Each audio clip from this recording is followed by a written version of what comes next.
turn that on so you can see. Cool.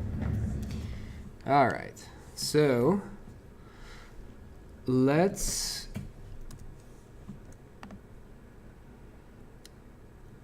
go through this first lecture. This is just an introduction. It's kind of supposed to give you some terminology to get sort of a really broad overview, and then we're gonna start to dig a little deeper and deeper. And really, this sort of sets up most of the rest of the course. This introduction. So, embedded computers comprise the vast majority of computers, yet are perhaps the least familiar to the uninitiated. A computer in a kitchen appliance, smart thermostat, or pacemaker is embedded. That is, it has most of the following characteristics. Performs a specific, limited function. Performs its function in real time. It's small. It's inexpensive. It's low power. And it's ruggedly packaged. So, although we're most used to thinking of computers as being personal computers, or maybe servers, we actually interact with computers that are embedded into products a lot more often. So many products nowadays have at least some basic computer in them. Even those products that have one button on them, they sometimes will have a small computer in there. And it'll respond to different button presses in different ways, like a hold button versus a single click on the button. Like it might have some really, really basic logic and timing built into it. So, yeah. So those embedded computers are clearly, when you work them into a product at a very, very small scale, like for instance, my toothbrush. Electric toothbrush, it behaves differently, different timing based on the one button pressed, holding versus when you press the button, and so it has some basic logic in it. I've never pulled it apart because it was expensive, but it's injection molded plastic, and I just never feel comfortable opening those up because you never know if it's going to go back quite the same way. Yeah, but those products, you want to be able to do that, those functions, that logic in there, in a small, compact, rugged package like that one. There might be some moisture nearby, something like that. You want it to be able to withstand shocks, that type of thing, being dropped. Low power because often battery operated. Inexpensive because if you're going to produce these what end up still being very expensive toothbrushes, you don't want to have like a $50 computer on it. You would rather have a 5-cent computer on it. So that's the reason why we interact with embedded much more frequently than we do with PCs. And this real-time functioning is actually something we're going to come back to quite a bit, especially in the next lecture.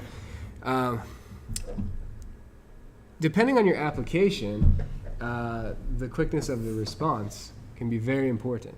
So if your application requires that the task that the computer is going to perform happen so relatively quickly. Like for instance, if you were to go back to the toothbrush example, if I pressed the button and I had to wait for 5 seconds before I responded to that button press, that would be really annoying. I would probably go back to the manual toothbrush because I would be tired of that lagging. So when you hit that button, you want it to respond, right? And applications get much more important real-time applications. For instance, like a pacemaker, something that is like pretty important that it work on time, right? It better send you that little pulse, little shock, so that your heart has that beat. It's a pretty important thing. So sometimes timing is very important, sometimes it's not as important, but timing and being able to take a measurement and take an action based on that measurement quickly is often one of the biggest considerations for an embedded computer. Okay, the central processing unit, or CPU, of any computer is the electronic circuitry that performs the computer's most basic instructions, such as arithmetic, logic, and input and output. The CPU is typically an integrated circuit, IC, in other words, a microchip or just a chip, which is typically a single silicon chip the size of a human fingernail, transformed into a circuit containing billions of elements, such as transistors, diodes, and capacitors, by a process in which the semiconductor material silicon is selectively doped with impurities, locally changing its conductivity. Okay? So there was a lot that went down in that sentence, but essentially there's a process where silicon is this material that is not conductive to start, and then if you dope it with certain impurities, then it changes its properties. Like, for instance, it can become conductive. And you can build tiny electronic components. So in the mechatronics course or in an electronics course, you probably interacted with some discrete electronic components, like, for instance, a diode, right? And the diode, like, you could, look at the two wires coming out the end, and it had this little visible component on there. Well, on a microprocessor, that component is there, the functionality of it is there, but it's been shrunk down and actually just essentially blasted into a very, very, very small footprint on a piece of silicon. Okay? And then that same thing has been done to create these very complex circuits. Billions of these components in something the size of a fingernail, which is just incredible. And what those components can do is the subject of the topic of study called digital circuits, which most of the time an introduction to circuits class or even our mechatronics class really hardly even mentions. Most of that is called analog circuits. Digital circuits, we will often work with in an abstract sense, understand that, there's sampling happening and whatnot, but there's not a long description for undergrads in mechanical engineering of digital circuits. We're going to talk a little bit about them in this class. Essentially, what you can do is you can do logic with, like Boolean logic and arithmetic with these digital circuits. So for instance, you can compare two numbers, or you can say, you can have an if statement that can arise from these what are called logic gates. So we'll talk more about those later, but the circuitry that's happening down at that microscopic level is digital, and when you have a whole lot of those interacting together, you can have portions of the circuit that will do something like add two numbers together, for instance, or decide which number is bigger. And that is a really, really cool topic. But in this course, we're just going to barely touch on that a little bit. This isn't a digital circuits course, so we're gonna talk about it a little bit, understand from a high level. This can do like logic for us, but we're not going to necessarily understand it in detail. So we'll call these things microprocessors. So we'll talk a little bit more about the term CPU and what is meant by that.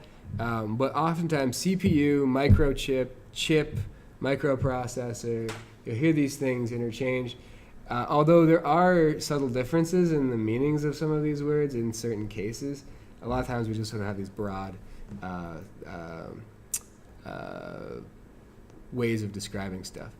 So for instance, a chip or a microchip might be not a CPU. It might not be a microprocessor, maybe a different type of chip. They can do different things. So sometimes we are a little fast and loose with the terminology, but understanding the context and what's probably being referred to is the best way to try to navigate it. Many embedded computers are microcontrollers, which are integrated circuits that include CPUs, memory, and input-output peripherals, classes of computing components that will be described in this chapter. Images of microprocessor and microcontroller, of a microprocessor and a microcontroller are found in Figure 1.1. So it's on the second page. Yeah. So on the left we have a microprocessor. So they're both integrated circuits. Okay. So that's the first thing to notice is they're both integrated circuits. So from the outside you wouldn't necessarily be able to know which one's a microprocessor and which one's a microcontroller, because they both have a package that's an integrated circuit. Now, the microprocessor is going to have very specifically the sort of CPU functionality. The microcontroller is going to have that as an aspect of it, and this is actually with the package opened. So somebody... this is kind of interesting. I found this on Wikipedia. I've got a nice link to it. But somebody tore open one of the packages for a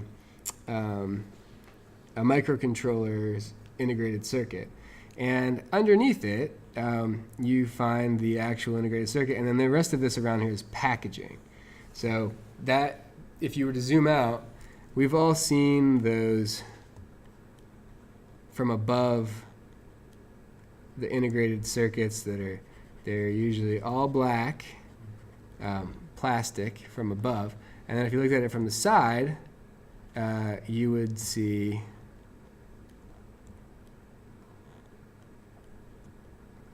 that plastic, and then you would see the pins coming down on both sides, right? So that is what this is here, but we've peeled the lid of this open.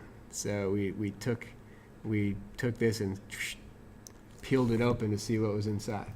And that's what we're seeing here. And these little wires, some of them are broken because they're connected up to these leads around the package. So it's pretty cool. But what this is doing is it has the functionality of something like an entire processor, maybe a different type of processor, happening as a subset of what it does. And then it also has certain other components that would be outside of this microprocessor built right into the same integrated circuit. These are made for very specialized situations. And when you do an embedded computer, especially for control applications, which a lot of times mechanical engineers are going to be interested in control applications of these, something like this, a package like this might be the best option for you, because a lot of the functionality is kind of built right in that you need. So you don't have to have separate components do that. So those are kind of nice, and we'll talk a little bit about micro controllers versus microprocessors at times throughout the course. Cool.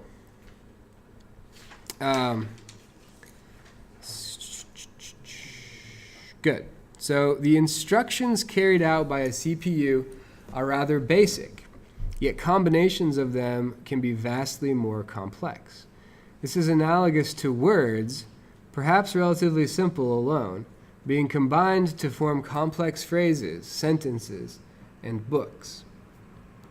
In fact, this is why a CPU's instructions are said to form a machine language. Literally just numbers with predefined meanings, often represented in binary. These languages are very cumbersome for humans to write useful software with, as we will see. So high-level languages are developed. The first level above machine language is called assembly language, which typically assigns a more descriptive mnemonic to represent each instruction. So, for instance, the binary instruction for add would be like 00101100, okay? So that's what the machine would see it as, the machine code version of it. The assembly code version of it would be like add. And so it's more descriptive than just the 0010 for a human to write. So humans prefer to write, if they have to go down to that level, it's very low level. Assembly language would be about as low as you'd want to ever go. Going down to binary doesn't really make sense because pretty much every binary instruction for machine code has a corresponding opcode or assembly language representation, sometimes called an opcode. Yeah. Question? Oh. So is this assembly language is different from our coding? So it's lower level. So we'll talk a little bit more about this. But there are people who write in assembly language. There have to be people who write the higher level languages have to write things in assembly language to be able to translate the higher level language into the assembly code language. Because at the end of the day, anything that you say at some really high level language has to be interpreted into really basic instructions, like add these two numbers, compare these two numbers, take this number and store it in memory at this address, get this other memory from this, get this other number from this address, do something with it. Like that's what everything that we do with the computer at a high level has to be turned into. And sometimes it's really trippy to think about that because we do some really complicated things on computers, and yet at the very bottom there's only a handful of things that it can do. So what's really cool is so if you guys have heard this, there's this term called emergence, and I think it's a tough term because it has these sort of like mystical connotations associated with it. But emergence is when at a low level, the things that are happening are relatively simple, and yet you can get some really complex things to happen at a higher level from those. And oftentimes, like in robotics, they talk about emergence a lot because you can have very simple instructions for a robot or maybe several robots to do, like whenever you encounter something, turn left or whatever. And then globally, this phenomenon will emerge, like there will be flocking behavior and that type of thing will happen, or like wall following behavior, which looks like a sort of advanced procedure, like this is intelligent somehow, like it's doing something intelligent. But really, it's something that emerged from simple low-level logic, if you will, that is being carried out in an environment by something that happens to create this thing that emerges. So it's cool. It's something that when you look at the low-level stuff, it's not explicitly coded in to, like, say, flock as a group or follow a wall as a robot, like following a wall. But based on the really simple instructions you've given it, it does those things. So that's kind of how computing is too. At a very low level, nothing that, I mean, at the lowest of levels, they're just electrical signals that are just flying around in there. But when you take billions of those and you start to abstract, like saying, okay, well, this part of the circuit can do this logical operation, and this part can do this other logical operation. And then when I get an instruction to do this, if I send one number here, one number there, and then I have this this operation occur on them, then I get this other number out. And you keep layering on the abstraction to the point where you can write very complex things for the computer to do. So, yeah. Are those called compiler? The one who does the convert like the words coding? You have to bind them. Yeah. So we'll talk about that. But yeah. So the process of going from a high-level language to assembly language or machine code is called compiling. Well, there are two sort of paradigms in how you go, but at the end of the day, it has to get translated. The high-level language has to get translated down to that lower-level language, and there are different routes that people take to do that. There's compiling, and then there's also interpreting as well. So there's talk of interpreted languages or compiled languages, and we'll talk about that a little bit. So, yeah. So.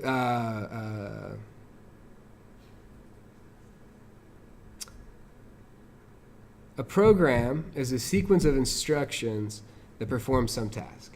Okay, so if you're writing a program, once that thing is down to that hardware level where it's interacting with the computer hardware, it's essentially just a sequence of instructions. Do this, do this, do this, do this. And it's just running signals through circuits in accordance with those instructions. So higher level languages, such as C, Python, and MATLAB, are called programming languages. So the other ones, people don't do a lot of so-called programming in them, but some people will. Assembly language experts can do some things, but some very basic stuff, hard to do very complex things at that level. So these higher level languages are called programming languages. They have the important quality of microprocessor independence. That is, they can be written from multiple processors, then translated into lower level processor specific languages. So the machine code and assembly language is specific for a given processor. If you're going to write machine code or assembly language, it doesn't make sense to talk about doing that unless you're talking about a specific piece of hardware. Because that piece of hardware has what's called an instruction set, and that instruction set is like add, like or, like those sorts of like logical things. And then there's things like get. We'll talk more about registers, but like get a number from a register, do something with it, put it in this other register. Those are the sorts of instructions that a processor comes with. And we're going to be working with sort of two processors. One processor is a simpler processor that we can understand in more detail in this course. It's a Motorola chip. But then there's another processor that's on the Myrios. And that's it's an ARM architecture, and we'll talk a little bit more about that. But the Cortex A9 architecture, the instruction set manual is 2,700 pages long, and I downloaded it today to look at. It's like 25 megabytes. It's huge. It's a huge instruction set. So the instruction sets can get rather complex nowadays. But that's really something that's more in recent years. They used to be smaller, typically. And even that. What's funny is that even the Cortex A9, it's an ARM ARM architecture processor, and that has a so-called reduced instruction set. Okay, so it's still not like the x86 architecture of, for instance, well, PCs for years were all x86. Now you get a lot of 64-bit. But the architectures like those have more instructions. So that there are a lot of instructions, but so those high-level languages need to get translated into these instructions. And then there are two different ways that kind of happens. But those higher-level languages, what's sort of fundamental about them is that you write a C program.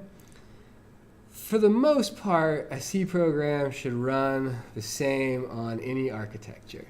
Okay, it's not perfectly true, but for the most part, that's true, roughly true. Once you start doing input-output and stuff, and then things get more complicated. But your, like for instance, a Python program, MATLAB program, doesn't matter which chipset you're on. You can run your Python program, and it should work just fine. And the way that we go from that, and so that's really nice because then you have to rewrite a program, right? Like just because you're on a different type of machine. So that level of abstraction is really nice. But that means that somebody has to be in the middle to take you from your sort of high-level language down to assembly code for each type of processor, for each instruction set for a given architecture. So there are two sort of archetypical ways, is what I call them, because this isn't as true as it used to be. So compilation is the first one. So when a program is compiled, or when a program is compiled, I changed the sentence a couple times and that didn't get fixed. When a program is compiled, it is converted en masse into machine code before it is processed. This often is considered to be optimal for performance because each high-level function of the program is converted directly to processor-specific instructions. So that is generally considered, like if you want to have the most fast implementation of a program, you have a compiled version of it. The compilation step takes some time, though, right? So, like, you have to compile it and then run it, and that's what we're going to be doing in our lab. We compile it and then we run it. But what's key for embedded computing, why embedded computing does this, is that once you compile it, you don't need to keep recompiling unless you change it. So once it's compiled, it's ready to go. And so doing that compilation step up front for an embedded program makes total sense because you're probably not going to ever change that program once it's on that device. So that program is just running all the time, and you don't have to worry about recompiling. So you compile it once, and then it's there, and you don't have to recompile it. What does it mean en masse? Is French word? Yeah, so that means as a whole. So like all at once, like as one big chunk, the program is translated into assembly language or machine code. There are some nuances there. There's also a thing called an assembler, but I'm kind of like ignoring that nuance. There's essentially everything's doing compilation in some sense. And the second way is interpretation. So when a program is interpreted, its high-level functions have been pre-translated to machine code such that it can be directly processed on the fly without compilation. This is often considered much more convenient and easier to implement than compilation. So a lot of times when you have like an interactive shell that's open, like in MATLAB, you know, the console in MATLAB, when you say x equals 5 and then you say x squared, that thing is just calling, it's considered to be an interpreted language. It's just each time you use a function, it's just calling a precompiled version of that function and using it. So it's really nice. It's sort of easy to use, interactive, it's easy to build those interactive sessions, and sort of typically easier to do development in. So most modern languages provide both options. So it's becoming less and less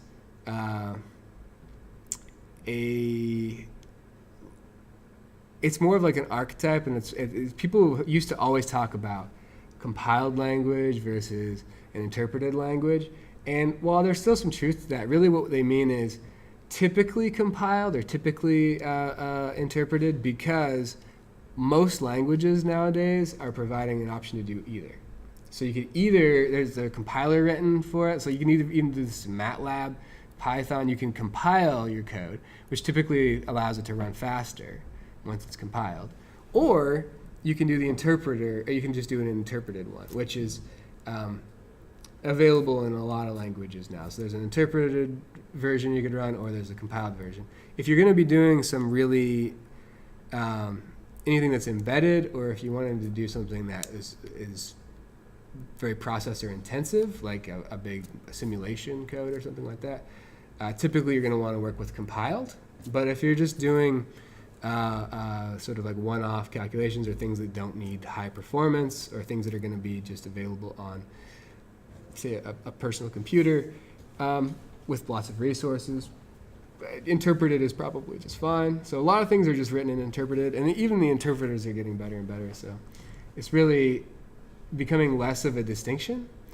But we'll talk about which ones are typically compiled versus typically interpreted. Yeah. I still cannot distinguish between compilation and interpretation. For example, if a program, we need to reinstall it on our device, is it compilation or interpretation? So Which one is, the other one is the packaging, the .exe file, you can just double click on it, you can use it. So if you so at that level, so a program like an application, software application on a PC, that is, it could be written in either a compiled or an interpreted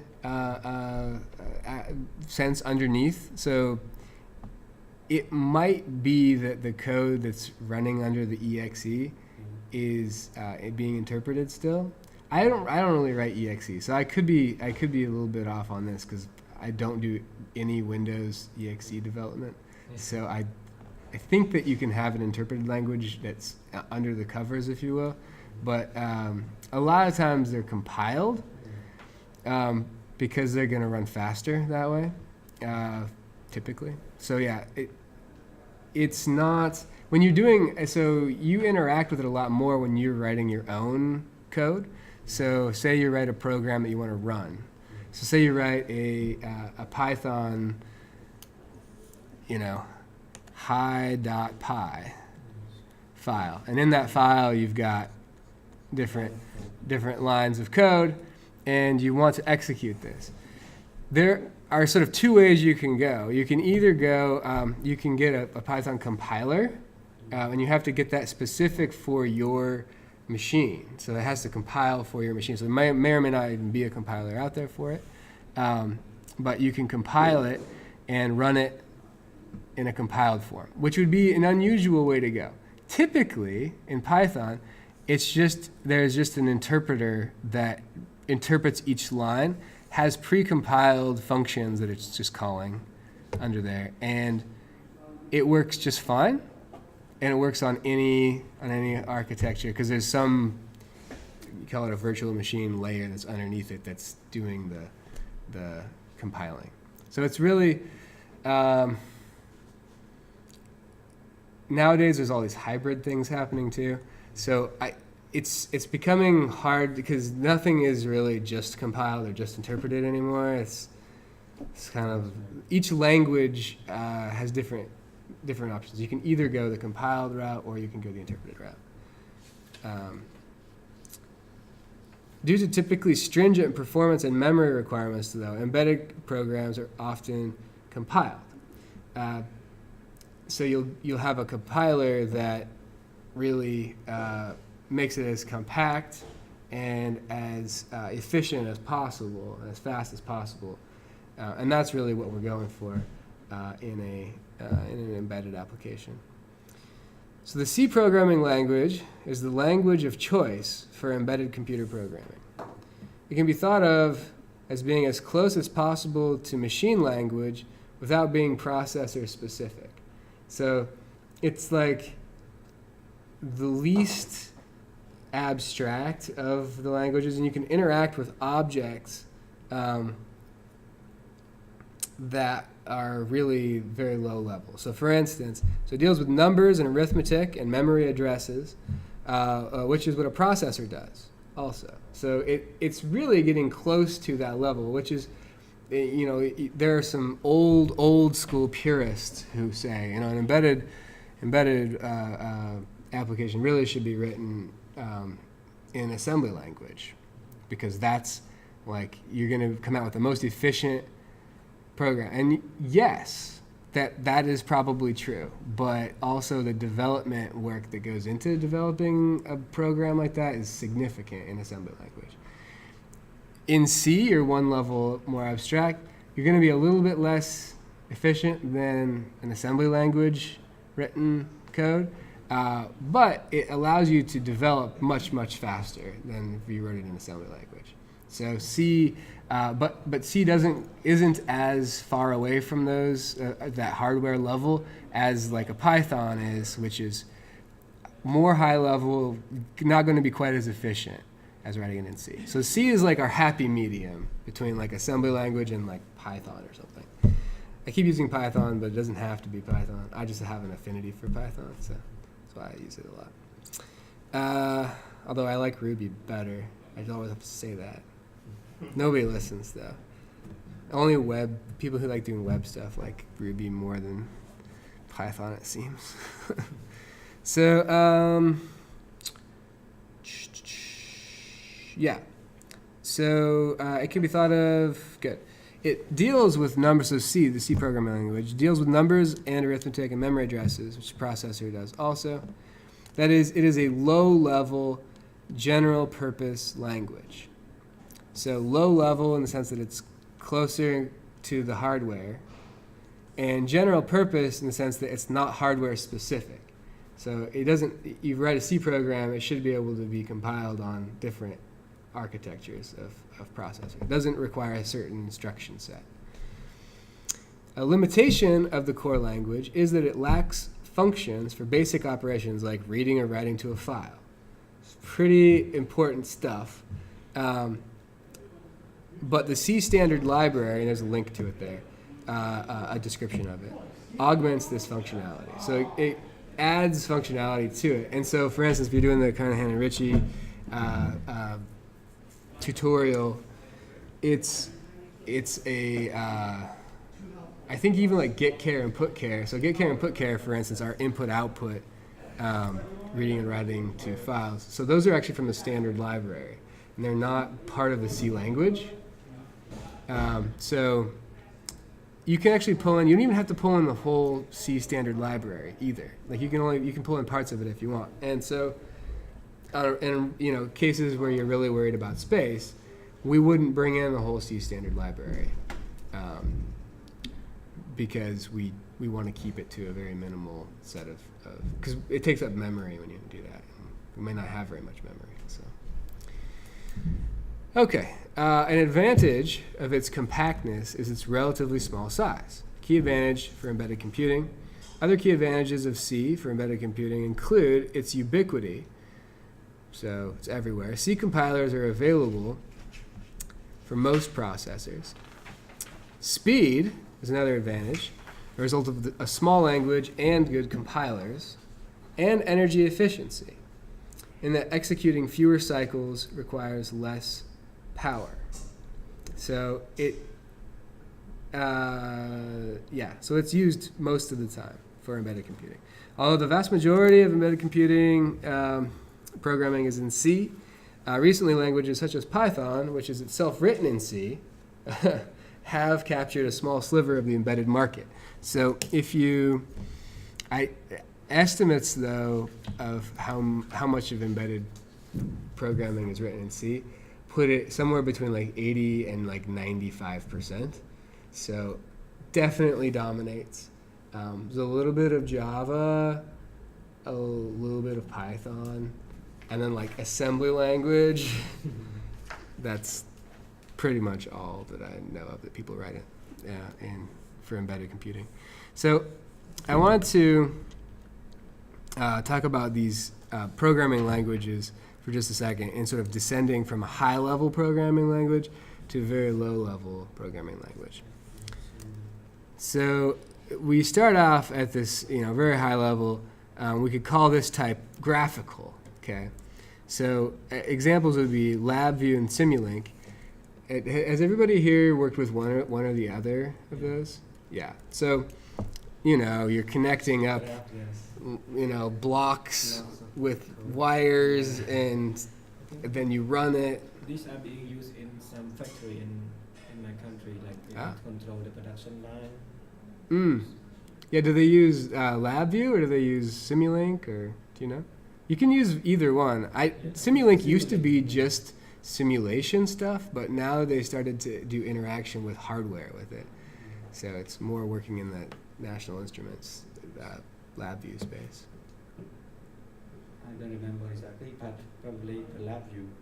Yeah.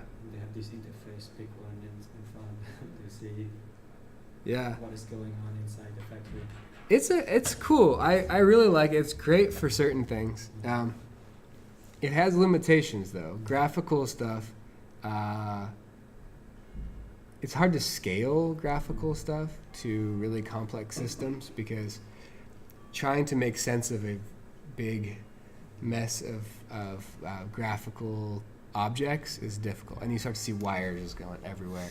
Hard to see what's going on. But the same could be said for text-written complex programs too. So, but I still prefer text ones. The graphical ones always drive me crazy. If I go to a very complex system, if it's really one-off thing, graphical is awesome. If I've got to do something I have to spend a lot of time with, I don't like to have to drag stuff around. So, yeah.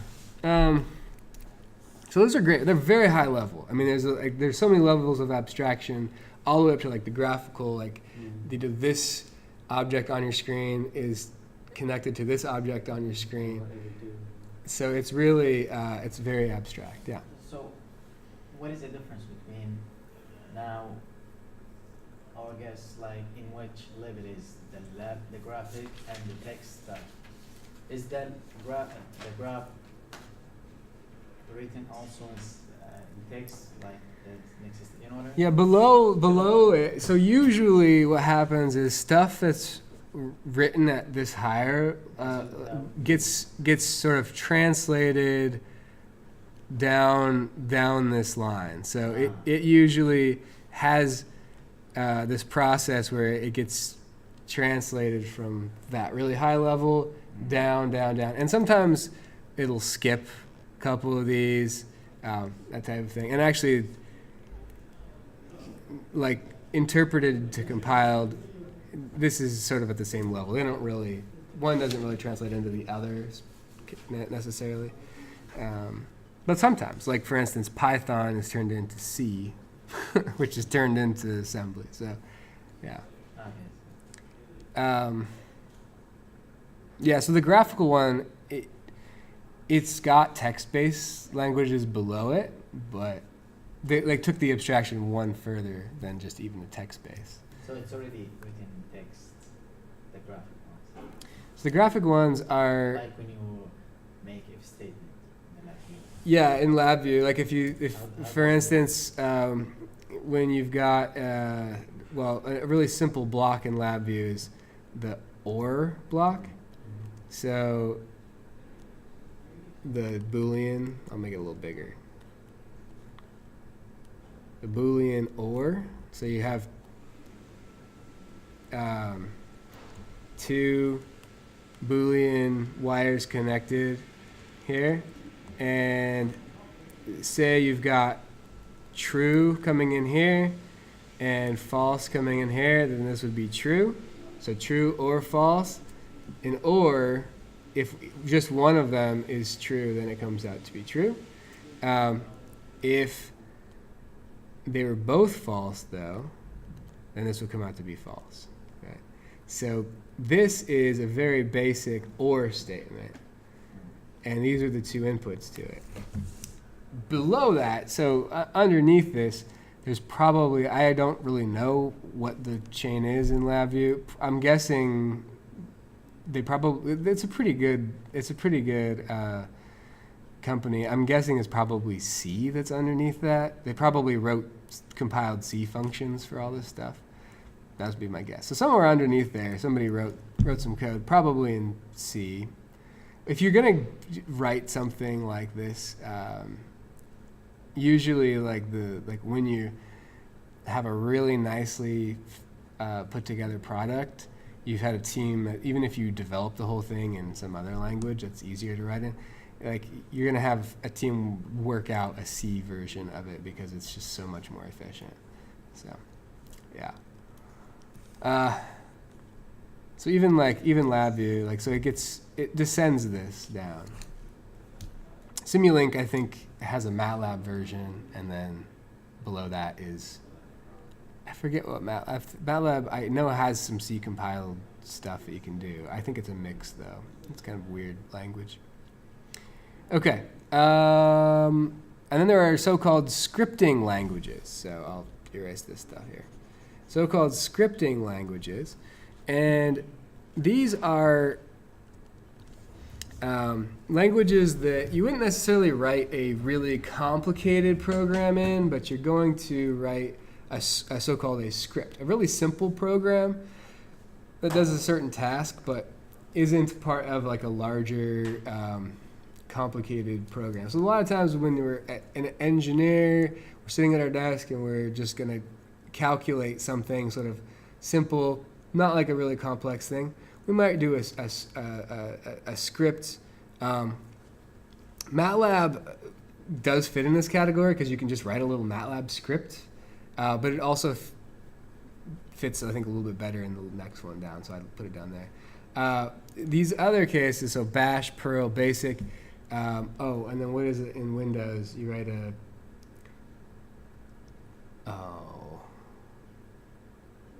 what are they called? Batch file. You write a batch script file. Yeah. So these are so-called scripting languages. They might do things like rename all the files in some directory with some rule, right? Like loop through them and do certain tasks. Those are scripts. Yeah, and so you could like write them for yourself, like a little thing that like anytime you put a file in maybe your downloads folder, maybe you like add it to like a line in a text file, like you like log your downloads or something like that. Or maybe you do that for your kid's computer to see what he's downloading. Something like that. I don't know. I've never written a program like that, but it could be done. Okay, so then we go to typically interpreted. So these would be called interpreted languages by some people because that's historically what was called. So when they're typically interpreted, sometimes we just call them interpreted languages. So MATLAB, Python, Ruby, a lot of very high-level languages are interpreted languages. They tend to be easier to develop programs in, but and they come with lots of libraries typically, but they tend to be bulkier languages. They don't execute as quickly as one of the compiled languages does. And you go down to a typically compiled language. So C, C++, Java, C#, these languages are there.